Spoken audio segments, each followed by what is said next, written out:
কোরআনে সূরাতুল বাকারার 256 নম্বর আয়াতে আল্লাহর স্পষ্ট বক্তব্য, লা ইকরাহা ফিদ্দিন, ধর্ম পালনে কোনো বাড়াবাড়ি নাই। এই যে ধর্ম পালনে বাড়াবাড়ি নাই, অর্থাৎ মুসলমানরা তাদের ধর্ম পালন করবে, অন্য কোনো বিধর্মী বাধা দিতে পারবে না। বিধর্মীও তার ধর্ম পালন করবে, মুসলমান বাধা দিতে পারবে না। তাইলে হিন্দুরা তাদের কার্যক্রম তারা নাচবে গাইবে, যা ইচ্ছা তাই করবে, মুসলমানরা বাধা দিতে পারবে না, অংশগ্রহণও করতে পারবে না। আবার মুসলমানরা যা করবে তাতেও বিধর্মী বাধা দিতে পারবে না। এতক্ষণ আলোচনার পরে কি বুঝলেন? হিন্দুদের সাথে আমাদের মারামারি আছে, বিধর্মীদের সাথে আমাদের ঝগড়া আছে না।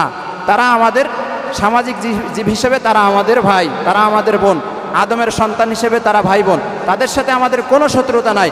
কিন্তু মুসলমানেরা তাদের কোনো কার্যকলাপে যুক্ত হতে পারবে না। কালী পূজা, দুর্গা পূজায় মুসলমানের ভিড়, খোদার জমিন হয়েছে বুঝি শয়তানের এক নীর। ঠিক না বে ঠিক? কালী পূজা, দুর্গা পূজায় মুসলমানের ভিড়, খোদার জমিন হয়েছে বুঝি শয়তানের এক নীর। মসজিদেতে যায় না ওরা, মন্দিরেতে যায়, মসজিদেতে যায় না ওরা, মন্দিরেতে যায়, সিঁদুর করে প্রণাম করে মালা উনের পায়ে। ঠিক না বে ঠিক? দেখেন না আপনারা, অনেক মুসলমান, অনেক ধর্মীয় নেতা, অনেক রাজনীতি ব্যক্তিবর্গ এরা পূজা মণ্ডপে গিয়ে কপালের মধ্যে সিঁদুর লাগায়। অনেক নেত্রীরাও লাগায়, তো নাম আমি বললাম না। এরা বিধর্মীদের অনুষ্ঠানে গিয়ে এরপরে সিঁদুর লাগায়। মুসলমানিত্ব আছে না গেছে?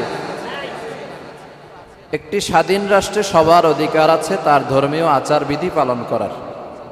মুসলমানদেরও অধিকার আছে, স্বাধীনতা আছে, তারা তাদের ধর্মীয় সংস্কৃতি, ধর্মীয় বিধিনিষেধ তারা পালন করবে। অন্য বিধর্মী যারা আছে, হিন্দু, বৌদ্ধ, ইহুদি, খ্রিস্টান, তারাও তাদের ধর্মীয় রীতিনীতি তারা পালন করবে, উৎসব পালন করবে। এতে আমাদের কোনো কিছু যায় আসে না। তাদের ধর্মীয় বিধিনিষেধ, তাদের ধর্মীয় উৎসব তারা পালন করতে পারবে। এটা ইসলামও স্বীকৃতি দিয়েছে, রাষ্ট্রও স্বীকৃতি দিয়েছে। এখানে আমাদের কোনো ঝামেলা নেই। আমরা তাদের অনুষ্ঠানে বাধা প্রদানও করব না, কারণ এটা তাদের অধিকার। তবে কোনো মুসলমানের সন্তানেরা যদি মুসলমানদের সংস্কৃতিকে বাদ দিয়ে, মুসলমানদের অনুষ্ঠানকে বাদ দিয়ে, মুসলমানদের ধর্মীয় রীতিনীতিকে বাদ দিয়ে এরপরে যদি মুসলমানেরা বিধর্মীদের অনুষ্ঠানে অংশগ্রহণ করে, তাহলে তাদেরকে তাদের ঈমান বাঁচানো, তাদেরকে ঘাড় ধরে ফিরানোর কার্যক্রম আমাদেরকে চালাতে হবে। ঠিক না ঠিক? ভালো করে বুঝতে হবে। বিধর্মীদের কোনো কাজে আমরা বাধা দিব না, তারা তাদের ধর্মীয় অনুশাসন তারা মেনে চলবে, এটা তাদের অধিকার, আল্লাহ কর্তৃক অধিকার, রাষ্ট্র কর্তৃক অধিকার। কিন্তু কোনো ব্যক্তি মুসলমান নাম দিয়ে, যে আমি মুসলমান, মুসলমান নাম দিয়ে কোনো ব্যক্তি বিধর্মীদের ধর্মীয় সংস্কৃতি মানতে পারবে না, বিধর্মীদের রীতিনীতি অনুষ্ঠানে মুসলমানরা অংশগ্রহণ করতে পারবে না। এ বিষয়ে সতর্ক করা, মুসলমানদেরকে ঘাড় ধরে ফিরানো, এটা ওলামায়ে কেরামের, সাধারণ মুসলমানদের দায়িত্ব। এজন্য আজকে আমাদের আলোচনা কোনো বিধর্মীকে টার্গেট করে নয়। প্রথমেই বলেছি তারা তাদের ধর্ম পালন করবে, আমরা বাধা দিব না। সম্মানিত হাজিরিন, পৃথিবীর বুকে যতগুলো ধর্ম আছে এর মধ্যে শুধুমাত্র সত্য ধর্ম একটি, সে ধর্মের নাম ইসলাম। এটাই সত্য ধর্ম, বাকি যাহা কিছু আছে, যত ধর্ম আছে সবগুলো বাতিল। ইসলাম ধর্ম আল্লাহ তাআলার নিকট তার সৃষ্টির জন্য, মাখলুকের জন্য একমাত্র মনোনীত ধর্ম। ইসলাম ধর্ম আগমনের পরে অন্য সমস্ত ধর্মকে বাতিল ঘোষণা করা হয়েছে। ভালো করে বুঝবেন, ইসলামের আগমন হওয়ার পরে অন্য ধর্ম সচল নাকি অচল? অচল।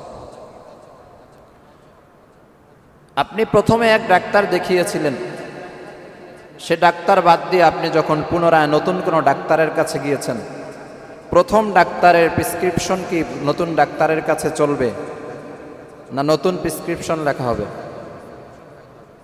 দুনিয়ার সাধারণ উদাহরণ দিয়ে আপনাদেরকে বোঝাতে চাচ্ছি, যখন আমরা ইসলামের কাছে আত্মসমর্পণ করেছি, মুসলমান হয়েছি, তখন আর কোনো ধর্মের অনুশাসন, কোনো ধর্মের প্রেসক্রিপশন আমাদের জীবনে আর চলবে না।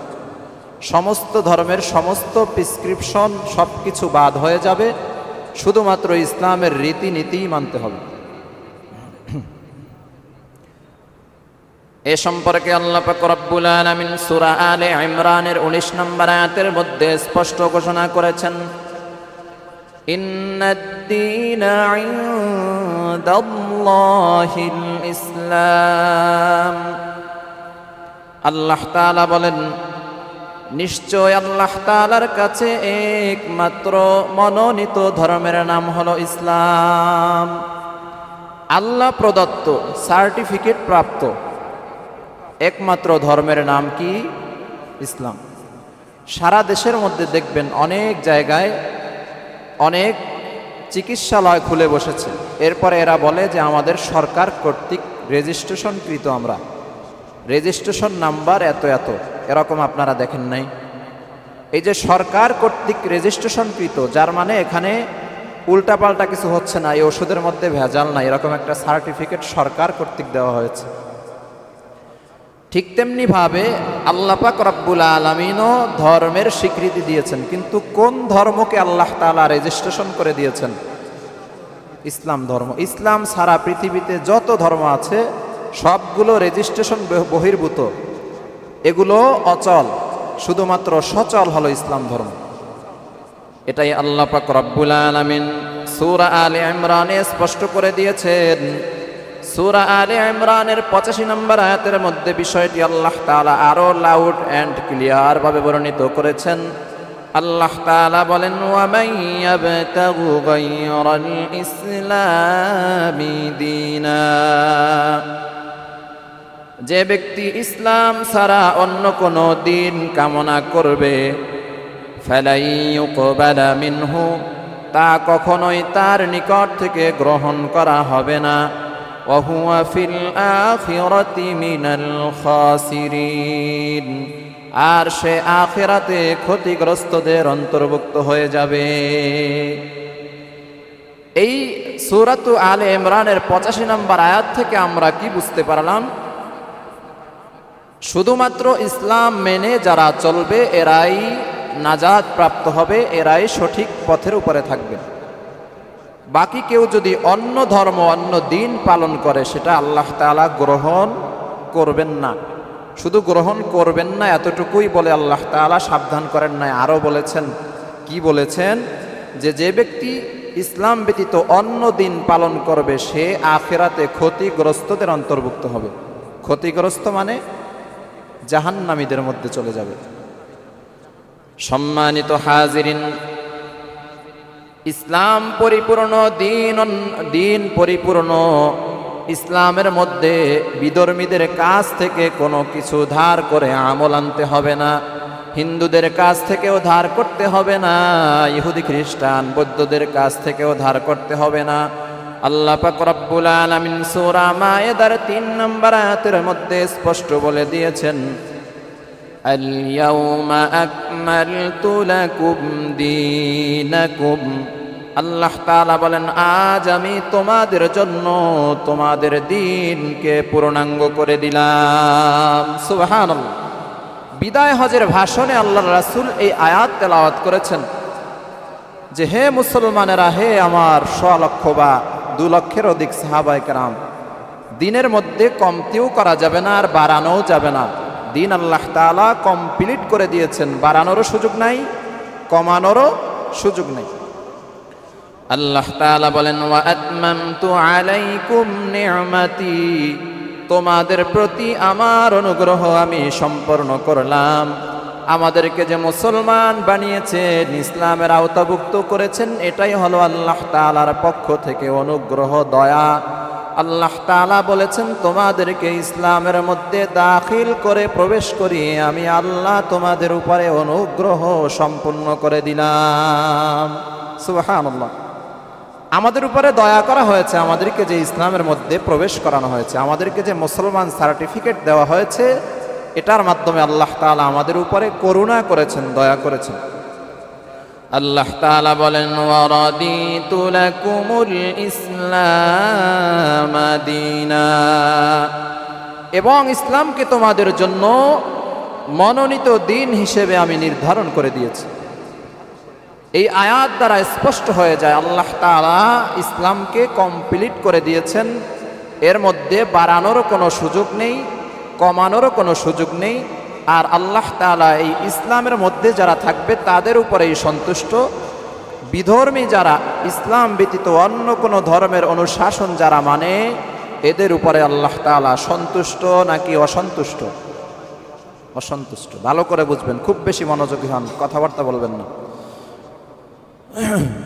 এই যে ইসলাম আমরা পালন করি, ইসলাম পালন করতে গিয়ে আল্লাহ তাআলা সতর্ক করে ভয়ঙ্কর একটি রোগের কথা বলেছে। ইবাদত করতে গিয়ে, আল্লাহর উপরে ঈমান আনয়ন করতে গিয়ে কিছু মানুষ শিরিক করে বসে। শিরিক শব্দের স্পষ্ট কথা হলো, স্পষ্ট অর্থ হলো অংশীদার সাব্যস্ত করা। আল্লাহর সাথে কাউকে অংশীদার সাব্যস্ত করা। শিরকের বিস্তারিত বিবরণ আজকে আমাদের সম্ভব না, সংক্ষিপ্তভাবে আমরা বুঝব যে শিরিক হলো আল্লাহর সাথে কাউকে অংশীদার সাব্যস্ত করা। যেমন রিজিকের মালিক আল্লাহও দিতে পারে, অন্য কেউও দিতে পারে, এটাই কি? শিরিক। হায়াতের মালিক আল্লাহ, আবার অন্য কেউ আমাকে বাঁচাতে পারে, এটাই শিরক।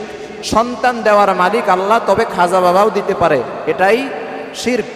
এভাবে শিরকের অসংখ্য প্রকার আছে, আমরা আলাদা একদিন আলোচনা করব। তবে আমরা এ বিষয়ে স্পষ্ট বুঝে নিব, বিধর্মী যারা, এরা হাজার হাজার হাজার হাজার শিরকের মধ্যে লিপ্ত। সম্মানিত হাজিরিন, বিধর্মীদের উৎসব মানেই হলো শিরকের সয়লাব, শিরকের আড্ডাখানা। আল্লাহ পাক রব্বুল আলামিন অন্য অন্য সমস্ত গুনাহ ক্ষমা করলেও শিরকের গুনাহ আল্লাহ তাআলা ক্ষমা করবেন না। আল্লাহ পাক রব্বুল আলামিন সূরা নিসার ৪৮ নম্বর আয়াতের মধ্যে বলেছেন, ইন্নাল্লাহা লা ইয়াগফিরু আন ইউশরাকা বিহি, নিশ্চয় আল্লাহ তাআলা এ বিষয়কে ক্ষমা করবেন না। কোন বিষয়? যে ব্যক্তি তার সাথে, অর্থাৎ আল্লাহর সাথে শরীক করবে, এই বিষয় আল্লাহ ক্ষমা করবেন না। বিষয়টা কি? শিরক। আল্লাহর সাথে অংশীদার সাব্যস্ত কোনো ব্যক্তি যদি করে, তাকে আল্লাহ ক্ষমা করবেন না। সম্মানিত হাজিরিন, আল্লাহ তাআলা আয়াতের পরের অংশের মধ্যে বলেছেন, ওয়াগফিরু মা দুনা যালিকা লিমান ইয়াশা, এর চেয়ে নিচের যে কোনো বিষয়ে, যে কোনো গুনাহ আল্লাহ তাআলা চাইলেই ক্ষমা করে দিবেন। শিরক হলো সর্বোচ্চ গুনাহ, এর উপরে জঘন্য আর কোনো গুনাহ হয় না। শিরক করার মাধ্যমে আল্লাহ তাআলার সাথে জুলুম করা হয়। শিরক সব থেকে বড় জুলুম। এই শিরকের উপরে বড় কোনো গুনাহ নেই। এর থেকে যত ছোট গুনাহ আছে আল্লাহ চাইলে ক্ষমা করে দিতে পারেন, আল্লাহ তাআলা নিজেই স্পষ্ট করেছে। কিন্তু এই গুনাহ আল্লাহ ক্ষমা করবেন না। কতটা ভয়ঙ্কর! সম্মানিত হাজিরিন, আল্লাহ তাআলা বলেন, ওয়া মান ইউশরিক বিল্লাহ, যে ব্যক্তি আল্লাহ তাআলার সাথে কাউকে শরীক করে, ফাকাদ ইফতারা ইসমান আযীমা, সে এক গুরুতর পাপের মধ্যে লিপ্ত হয়। গুরুতর পাপ, ভয়ঙ্কর পাপ, সর্বোচ্চ লেভেলের পাপ। শিরকের থেকে বড় কোনো পাপ নেই দুনিয়াতে। এই শিরক যদি করা হয়, এতে আমলওয়ালা ব্যক্তির আমল ধ্বংস হয়ে যায়। আমরা ভালো করে বুঝব। এক ব্যক্তি 10 বছর, 20 বছর, 30 বছর পর্যন্ত নামাজ পড়েছে, শিরক যদি করে, তার 10 বছরের নামাজ সব নষ্ট হয়ে যাবে। এ সম্পর্কে আল্লাহ পাক রব্বুল আলামিন সূরা জুমারের 65 নম্বর আয়াতের মধ্যে বলেছেন, ওয়ালাকাদ উহিয়া ইলাইকা ওয়া ইলাল্লাযীনা মিন ক্বাবলিক, হে নবী, আপনাকে এবং আপনার পূর্বের নবীগণকে ওহীর মাধ্যমে জানিয়ে দেওয়া হয়েছিল। কি জানিয়ে দেওয়া হয়েছে? লা ইন আশরাকতা লা ইয়াহবাতান্না আমালুকা, আপনি যদি শিরিক করেন আপনার সমস্ত আমল নিষ্ফল হয়ে যাবে, সমস্ত আমল বরবাদ হয়ে যাবে। এই আয়াতে ভয়ঙ্কর তথ্য আল্লাহ তাআলা দিয়েছেন। আমরা স্পষ্ট করে বুঝবো, এই আয়াত নাজিল করেছেন আমাদের নবীর উপরে। এই যে ভয়ঙ্কর কথাটা, মেসেজটা আল্লাহ তাআলা পেয়ারা হাবিবকে দিলেন, কি বলছেন আয়াতের মধ্যে? যে হে নবী, আপনাকেও জানিয়ে দেওয়া হলো, আর আপনার পূর্ববর্তী নবী যারা দুনিয়াতে এসেছিল তাদেরকেও জানিয়ে দেওয়া হলো। কি জানিয়ে দেওয়া হয়েছে? যে আপনি যদি শিরিক করেন, কাকে বলা হচ্ছে? কথা বলে না, ঘুমাচ্ছেন আপনারা? একটা তাকবীর দেন, অনেকেই ঘুমাইতেছে। লিল্লাহি তাকবীর, নারায়ে তাকবীর। আল্লাহ নিজের নবীকে, পেয়ারা হাবিবকে স্পষ্ট বলেছেন যে আপনি যদি শিরিক করেন, স্বয়ং নবীকে বলতেছে, যদি আপনি শিরিক করেন তাহলে আপনার সমস্ত আমল নষ্ট করে দেওয়া হবে। নবীর ক্ষেত্রে যদি এমনটা বলা হয়, যাকে সৃষ্টি না করালে পৃথিবীর কিছুই আমরা দেখতাম না, আপনি আমিও দুনিয়াতে আসার কোনো সুযোগ ছিল না, যাকে উদ্দেশ্য করে পৃথিবীর রং রং সব কিছু সাজানো হলো, তাকেই বলা হচ্ছে আপনি যদি আমি আল্লাহর সাথে শিরিক করেন তাহলে আপনার সমস্ত আমল নষ্ট করে দেওয়া হবে, নিষ্ফল করে দেওয়া হবে, বরবাদ করে দেওয়া হবে। এটা যদি নবীর ক্ষেত্রে হয়, সেই নবীর উম্মতের ক্ষেত্রে কি হবে? সম্মানিত হাজরিন, আল্লাহ তাআলা বলেন, ওয়ালা তাকুনান্না মিনাল খাসিরিন, আপনি যদি শিরিক করেন তাহলে আপনি অবশ্যই ক্ষতিগ্রস্তদের অন্তর্ভুক্ত হয়ে যাবেন। যার থেকে পৃথিবীতে আল্লাহ আর কাউকে ভালোবাসেন নাই, যার প্রতি দুরূদ স্বয়ং আল্লাহ নিজে পড়েন, তিনি নিজেই তার পেয়ারা হাবিবকে বলতেছে আপনি যদি শিরিক করেন আপনার সমস্ত আমল বরবাদ হয়ে যাবে, নিষ্ফল হবে, ধ্বংস হবে, আপনি ক্ষতিগ্রস্ত ব্যক্তিদের লিস্টের মধ্যে আপনি পড়ে যাবেন। এটা যদি হয় নবীর ক্ষেত্রে, তাহলে আমরা উম্মত আমাদের ক্ষেত্রে কেমন হবে? ও নবীর আশিকের দল, সাবধান সাবধান। ঈমান আনয়ন করা সহজ, কিন্তু ঈমানের উপরে অটল অবিচল থাকা কঠিন। ইবাদত করা সহজ, কিন্তু শিরিক মুক্ত ইবাদত করা কঠিন। এজন্য দ্বীনের জ্ঞানও প্রয়োজন, সাবধানতাও প্রয়োজন রয়েছে। সাবধান হতে হবে, নতুবা আমাদের আমলের মধ্যে শিরক ঢুকে যাবে। মুশরিকদের পাশাপাশি আমাদের চলা যাবে না, মুশরিকদের সাথে আত্মীয়তা বন্ধুত্ব করা যাবে না। যারা আল্লাহর সাথে শরীক করে, যারা আল্লাহর সাথে অংশীদার সাব্যস্ত করে, এদের জন্য আল্লাহ তাআলা জান্নাত হারাম করে দিয়েছেন, জাহান্নামকে ওয়াজিব করে দিয়েছেন। মুশরিক যারা, যারা আল্লাহর সাথে শিরিক করে, আল্লাহর সাথে অংশীদার সাব্যস্ত করে, এদের জন্য জান্নাত হারাম, জাহান্নাম ওয়াজিব। এ সম্পর্কে আল্লাহ পাক রব্বুল আলামিন সূরা মায়েদার ৭২ নম্বর আয়াতের মধ্যে বলেছেন, ইন্নাহু মান ইউশরিক বিল্লাহ, যে ব্যক্তি আল্লাহর সাথে শরীক করবে, ফাকাদ হারামাল্লাহু আলাইহিল জান্নাহ, আল্লাহ তার জন্য জান্নাতকে হারাম করে দিবেন। ওয়া মাওয়াহুন নার, এবং তার ঠিকানা হয়ে যাবে জাহান্নাম। জান্নাত হারাম, জাহান্নাম ওয়াজিব। কার জন্য? যে ব্যক্তি মুশরিক, যারা আল্লাহর সাথে শিরিক করে। এই যে বারবার বারবার এখানে আপনাদের এখানে আসার পর থেকে অসংখ্যবার বলেছি যে পীরের পায়ে সেজদা করবেন না, মাজারে সেজদা করবেন না, গাছে মাছে সেজদা করবেন না, সন্তান দেওয়ার মালিক আল্লাহ ছাড়া কাউকে মানবেন না। এইগুলো বারবার বলার কারণটা কি? এর মাধ্যমে কি আপনাদের সাথে আমার বন্ধুত্ব সৃষ্টি হচ্ছে? না, অনেকে শত্রুতা করতেছে, পিছনে পিছনে সমালোচনা করতেছে, পিছনে পিছনে সিস্টেম চালু করতেছে যে কিভাবে হুজুরটাকে এখান থেকে লড়ানো যায়। এই যে কথাগুলো আমি বলি, আপনারা শত্রু হচ্ছেন কেউ কেউ, এরপরেও বলতেছি বারবার বারবার বলার কারণ হচ্ছে আপনি তো বুঝেন না। আপনি যে শিরিক করতেছেন, এই শিরকের কারণে আপনি যে জাহান্নামে যাবেন। একজন আলেমের দায়িত্ব হলো উম্মতকে জান্নাত এবং জাহান্নামের পথ দুটাই শিখানো, বুঝানো, চিনানো। আমি বারবার বলে আপনাদেরকে সতর্ক করতেছি যে শিরকি কোনো দরবারে যাবেন না, কোনো পীরের পায়ে সেজদা দিবেন না, মাথা আল্লাহ ছাড়া কারো সামনে নত করবেন না। এর মূল উদ্দেশ্য হলো আপনি যেন জাহান্নাম থেকে মুক্তি পেয়ে জান্নাতের পথে উঠতে পারেন। এজন্য আপনারা কেউ কেউ পিছনে পিছনে ষড়যন্ত্র শুরু করেছেন, তাতে আমার কিচ্ছু যায় আসে না। এটা আমাকে দায়িত্ব দেওয়া হয়েছে আল্লাহ প্রদত্ত। সত্য কথা জাতির সামনে উপস্থাপন করতে হবে, হক বাতিল স্পষ্ট করতে হবে।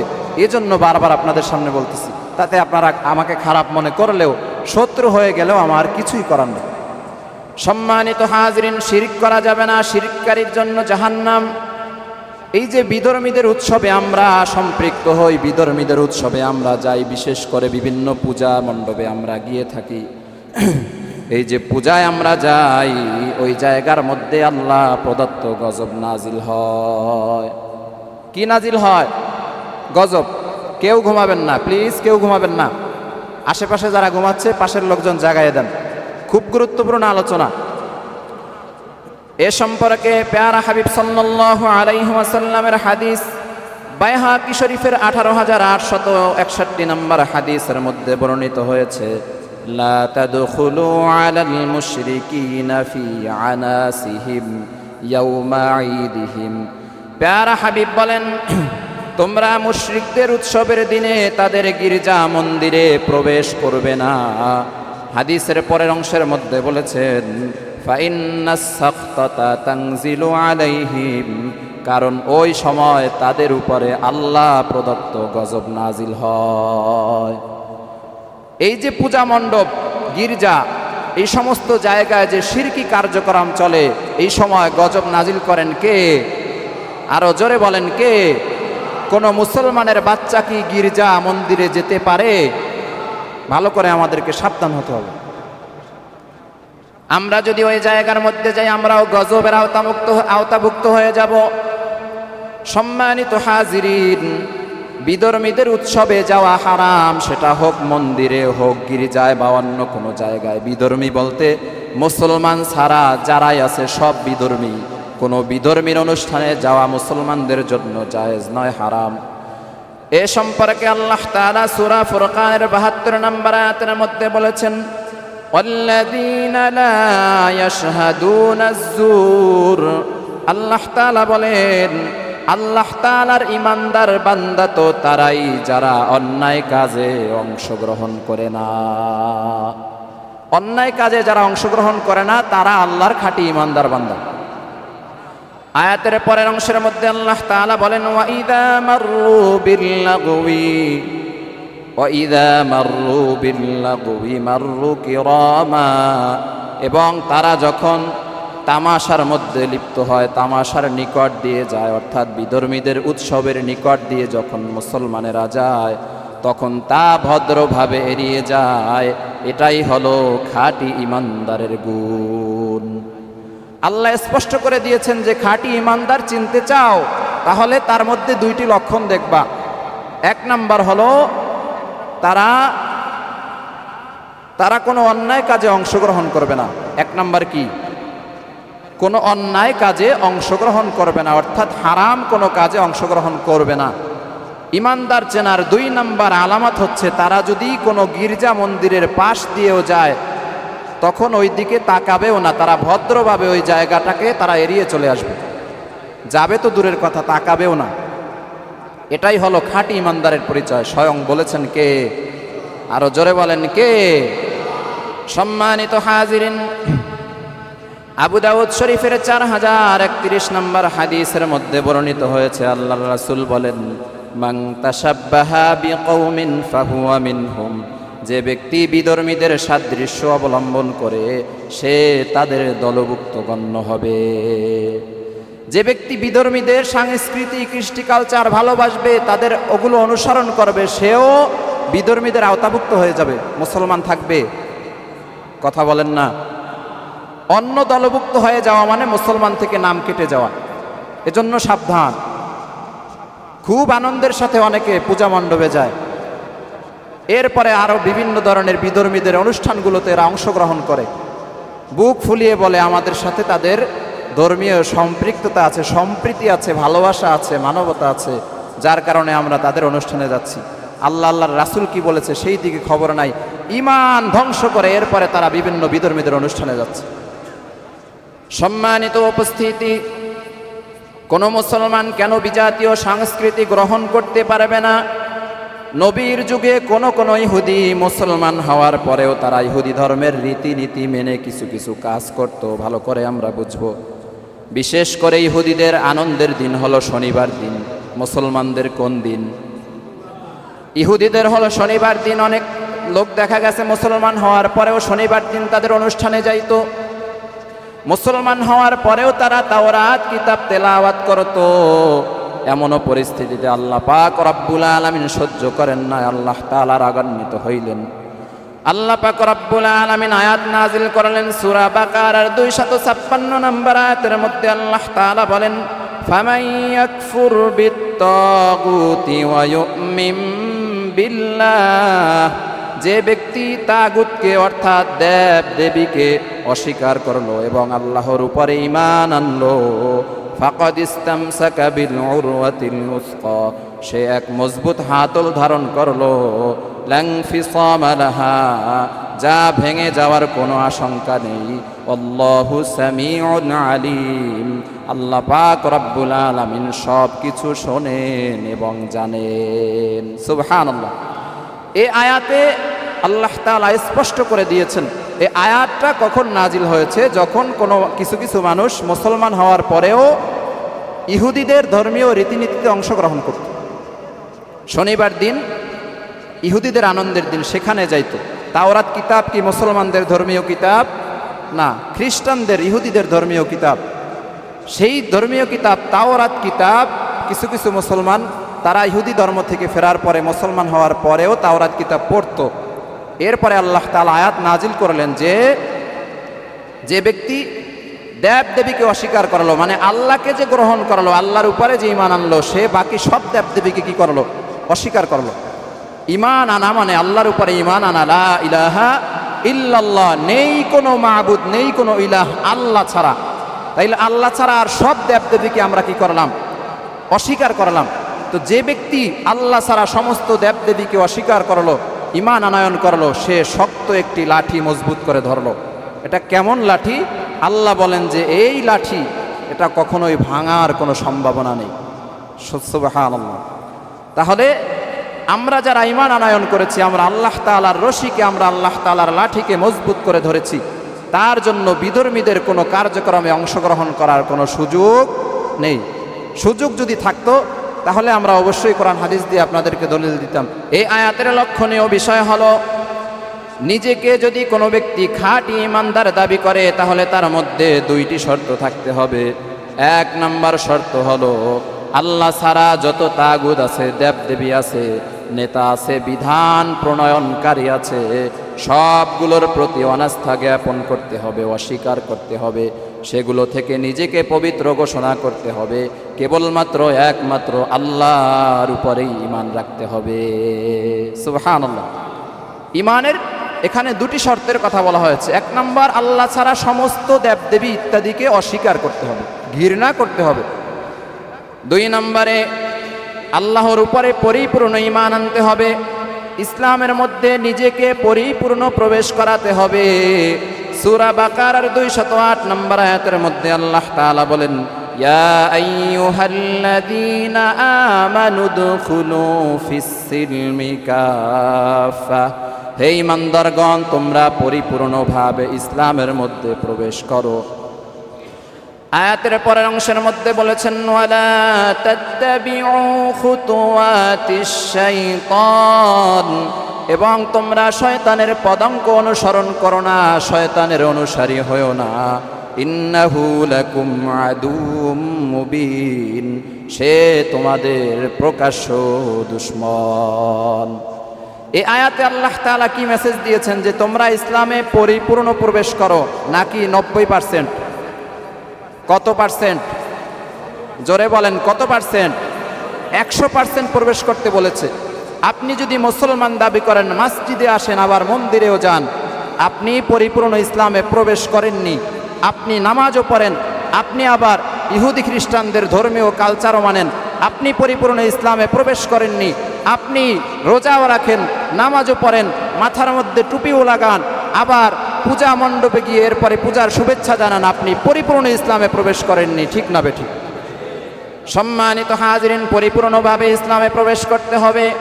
আয়াতের দ্বিতীয় অংশে আল্লাহ তাআলা বলেছেন, আমাদের প্রকাশ্য এক দুশমনের নাম, সে দুশমনের নাম হলো শয়তান। এই শয়তানের অনুসরণ করতে নিষেধ করেছেন।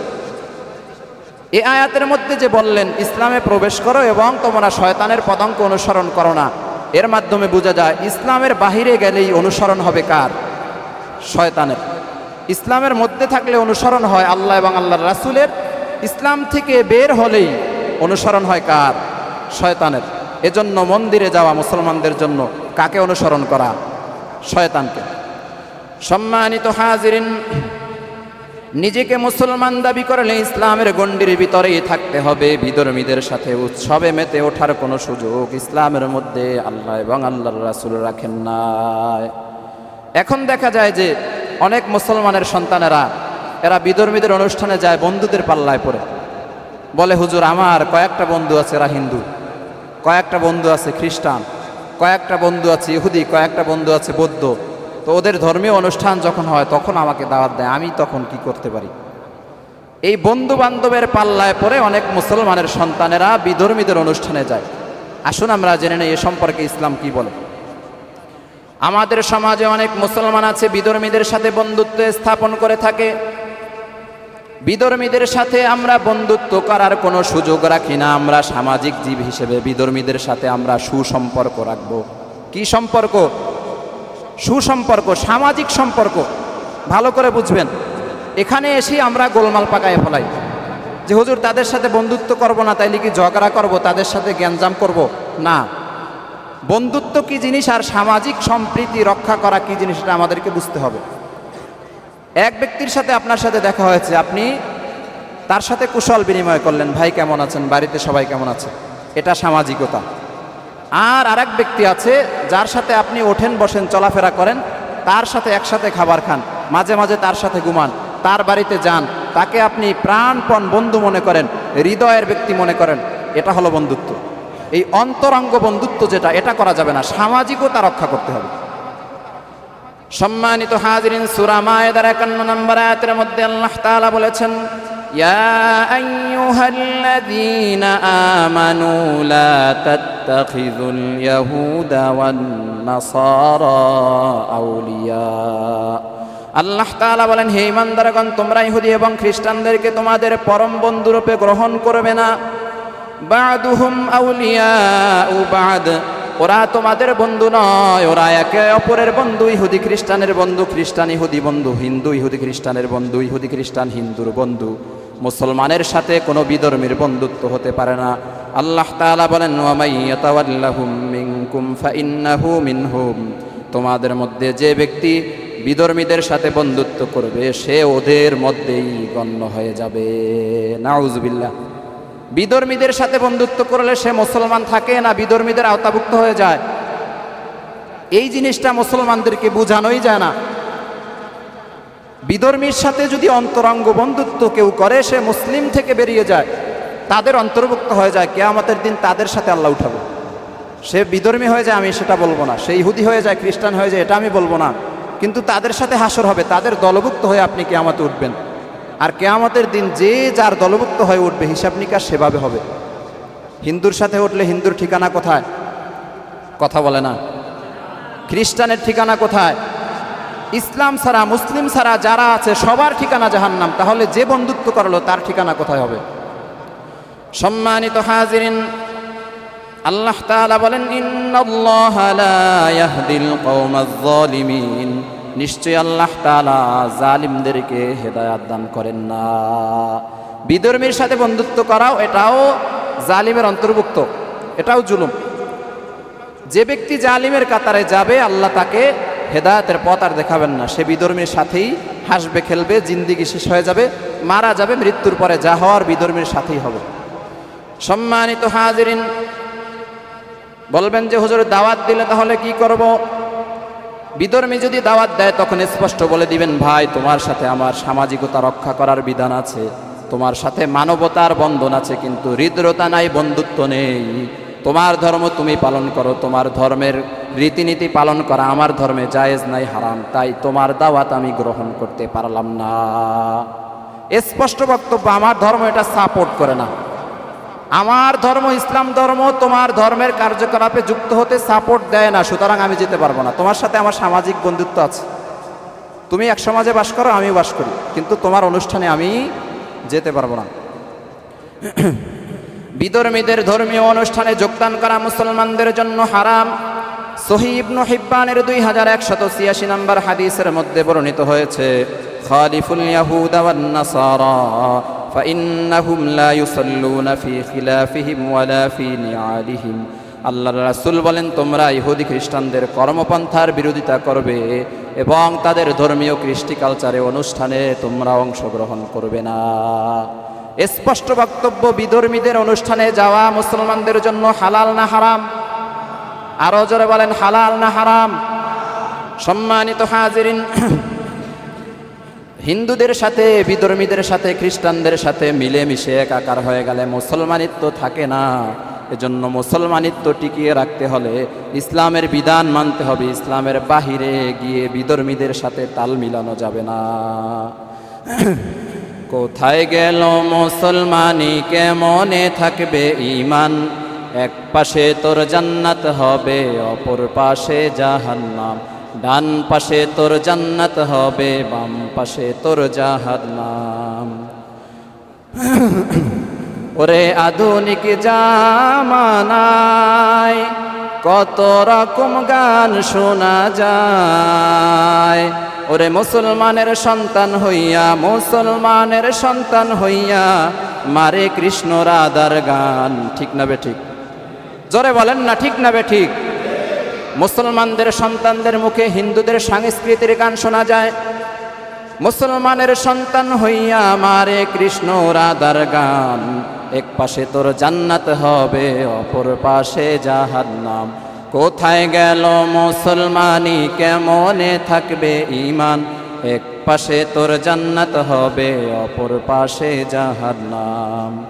দিনের পথে সবাই চলো, নাফরমানি কেন করো? ওরে মসজিদ ছেড়ে মন্দিরে যাও, মসজিদ ছেড়ে মন্দিরে যাও, তুমি কেমন মুসলমান? এক পাশে তোর জান্নাত হবে, অপর পাশে জাহান্নাম। কোথায় গেল মুসলমানি, কেমনে থাকবে ঈমান? ডান পাশে তোর জান্নাত হবে, বাম পাশে তোর জাহান্নাম। ঠিক না বে ঠিক?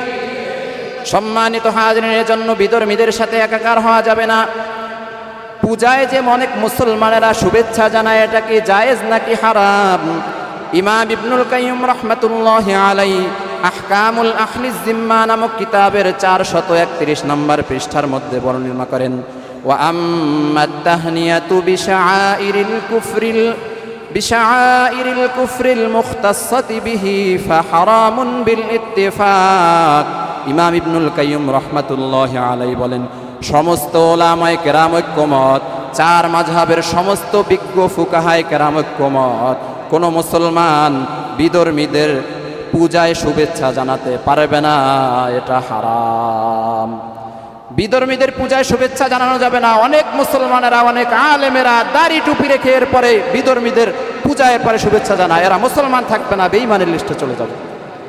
ভালো করে বুঝতে হবে, বিভিন্ন শব্দ দিয়ে আমরা তাদেরকে শুভেচ্ছা জানাই। বলা হয় তোমার উৎসব শুভ হোক। কি বলা হয়? তোমার উৎসব শুভ হোক, তোমার উৎসব উপভোগ হোক। এরপরে বিভিন্নভাবে বলা হয় অমুক পূজায় শারদীয় শুভেচ্ছা। এই ধরনের পোস্টার ব্যানার আপনারা রাস্তার মোড়ে মোড়ে মুসলমানদের সন্তানেরা টাঙায়, আপনারা দেখেন কি দেখেন না? বিশেষ করে রাজনৈতিক ব্যক্তিবর্গ, মানে ইমানকে বিক্রি করে দিয়ে হলেও বাংলাদেশের ভূখণ্ডে রাজনীতি করতে হবে। ইমানকে প্রয়োজনে বিক্রি করে দিবে এরা, পূজায় শুভেচ্ছা জানিয়ে ইমানকে বিক্রি করে তারপরেও ভোট কামাতে হবে। এরা মুসলমান থাকে না, বেঈমানের লিস্টে চলে যায়। আলেম হোক আর জালেম হোক, যে কোনো ইসলামী দলের হোক, পূজায় শুভেচ্ছা জানানো মুসলমানদের জন্য স্পষ্ট হারাম। সম্মানিত হাজিরিন, আবার একটা স্লোগান যায়, ধর্ম যার যার উৎসব সবার। ধর্ম যার যার উৎসব সবার, এটা ইসলাম বিরোধী বক্তব্য, কোরআন বিরোধী বক্তব্য, হাদিস বিরোধী বক্তব্য, রাসূল বিরোধী বক্তব্য। ধর্ম যার যার উৎসব তার তার, এ বিষয়ে আমাদেরকে ভালো করে বুঝতে হবে। ধর্ম যার যার উৎসব যদি সবার হতো, আজকে আমাদের মুসলমানদের শুক্রবার দিন, জুমার দিন উৎসব। ঠিক না বে ঠিক? পুরো মসজিদের মধ্যে শত শত মুসল্লিদের মাঝখান থেকে একজন হিন্দু বের করেন, বেশি না একজন, শুধুমাত্র একজন হিন্দু বের করেন যে আজকে মুসলমানদের উৎসবে তারা এসেছে। এর দ্বারা কি প্রমাণ হলো? ধর্ম যার যার উৎসব সবার, ধর্ম যার যার উৎসব তার তার। কিন্তু দুঃখজনক বিষয় হলেও সত্য, আজকে জুমার দিন মসজিদের মধ্যে শত শত মুসল্লিদের মধ্যে একজন হিন্দু খুঁজে পাওয়া গেল না ধর্ম যার যার উৎসব সবার এই নিয়ম পালন করার জন্য।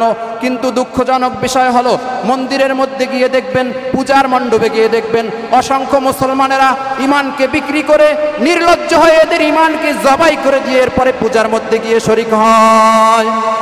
ঠিক না বেঠিক? এরা কোন কোয়ালিটির মুসলমান?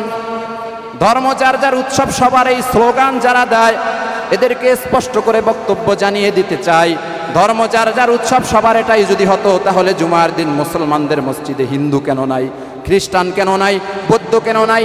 ঈদের দিন মুসলমানদের মসজিদে বিধর্মী কেন নাই, ঈদগাহের ময়দানে বিধর্মী কেন নাই? তার মানে স্পষ্ট বোঝা যায় ধর্ম যার যার উৎসব হবে তার তার। যারা বলে ধর্ম যার যার উৎসব সবার, এরা মুসলমানদের ইমানকে হরণ করার জন্য এই বক্তব্য দিয়ে থাকে। এই বক্তব্যের উপরে আমরা থুথু ফেলি, ঠিক না বেঠিক? সম্মানিত হাজিরিন, ধর্ম যার যার উৎসব তার তার, ধর্ম যার যার উৎসব সবার, এ কথা সঠিক নয়। এজন্য আমরা মন্দিরেও যাব না, গির্জায়ও যাব না। মুসলমানদের প্রাণস্থল, মুসলমানদের আশ্রয়স্থল হলো আল্লাহর ঘর, মসজিদ। হায় রে হায় রে হায়, দুঃখে পরাণ যায়, বিধর্মীর হাওয়ালাই গাছে মুসলমানের গায়ে। হায় রে হায় রে হায়, দুঃখে পরাণ যায়, বিধর্মীর হাওয়ালাই গাছে মুসলমানের গায়ে। হিন্দু কিনা মুসলমান তা বুঝা বড় দায়। হায় রে হায় রে হায়, দুঃখে পরাণ যায়, বিধর্মীর হাওয়ালাই গাছে মুসলমানের গায়ে। কালী পূজা দুর্গা পূজায় মুসলমানের ভিড়, খোদার জমিন হয়েছে বুঝি শয়তানের এক নীর। ঠিক না বেঠিক? কালী পূজা দুর্গা পূজায় মুসলমানের ভিড়, খোদার জমিন হয়েছে বুঝি শয়তানের এক নীর। মসজিদেতে যায় না ওরা, মন্দিরেতে যায়, মসজিদেতে যায় না ওরা, মন্দিরেতে যায়, সিঁদুর করে প্রণাম করে মালা উনের পায়ে। ঠিক না বেঠিক? দেখেন না আপনারা, অনেক মুসলমান, অনেক ধর্মীয় নেতা, অনেক রাজনীতি ব্যক্তিবর্গ এরা পূজা মণ্ডপে গিয়ে কপালের মধ্যে সিঁদুর লাগায়। অনেক নেত্রীরাও লাগাই, তো নাম আমি বললাম না। এরা বিধর্মীদের অনুষ্ঠানে গিয়ে এরপরে সিঁদুর লাগায়। মুসলমানিত্ব আছে না গেছে? সম্মানিত হাজরিন, এজন্য আমাদেরকে সতর্ক হতে হবে। মুসলমানদের জন্য হিন্দুদের পূজার প্রসাদ খাওয়ার বিধান কি? সূরাতুল বাকারায় আল্লাহ পাক রব্বুল আলামিন বলেন, ইন্নামা হাররামা আলাইকুমুল মাইতাতা ওয়াদ-দামা ওয়া লাহমাল খিনজির। আল্লাহ তাআলা বলেন, তোমাদের জন্য মৃত বস্তু, মৃত জন্তু, রক্ত এবং শূকরের গোশত হারাম করা হয়েছে। ওমা উহিল্লা বিহি লিগাইরিল্লাহ, এবং সেই যন্ত্রকেও হারাম করা হয়েছে যা দেব দেবীর নামে উৎসর্গ করা হয়। স্পষ্ট বক্তব্য শুনে নেন।